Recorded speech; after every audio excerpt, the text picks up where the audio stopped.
So one of the crazy things I remember about these fishing stories were some of our nighttime experiences.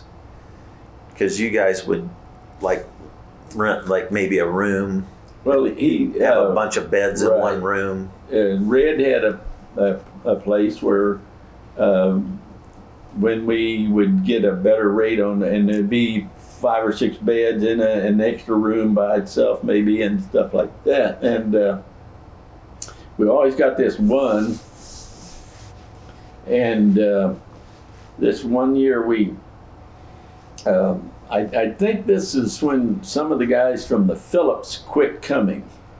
Yeah. Because you remember they stopped. They all stopped. Yeah, I don't remember that. But we kept But you going. started bringing people from Kansas City. Kansas City, we brought 5 or 6. In fact, Everybody brought their own boats. Padley, on that trip that we're talking about, if you remember, Padley bought that great big white van, and we hooked our boat on the back of that, and then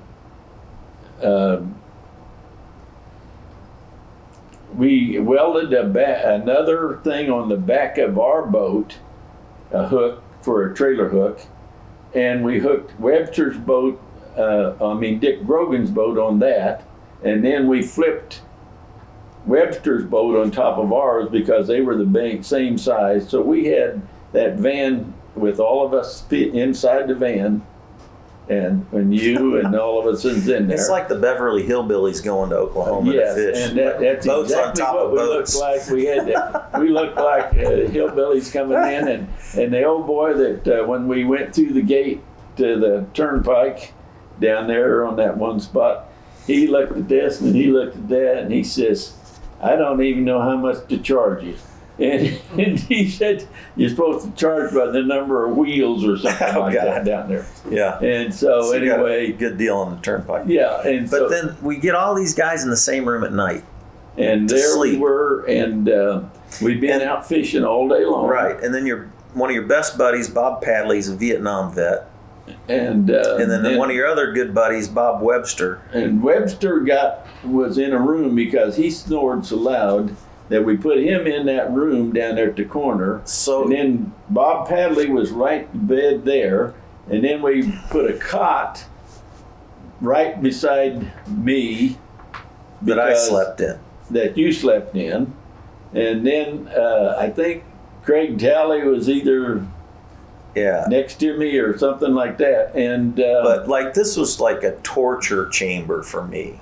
Like noise torture. and they Like I never heard guys snore so loud in all of my life. Like I didn't even, like if I had tried to make a noise as loud as I could on purpose, I wouldn't be able to make a noise as loud as these guys could snore. well, what happened was we all got our showers and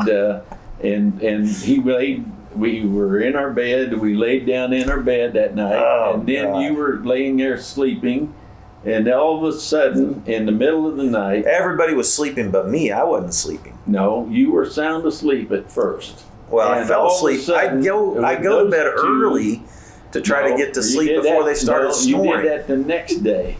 Now you went to bed with the rest of us the night that you had the little experience, and Bob Webster was snoring so loud, and Padley was snoring so loud, and all of a sudden you sat up in that bed with your arm. You said, "Ah!" And I said, Fred, what's wrong?" And he said, "What's that noise? What's that noise?"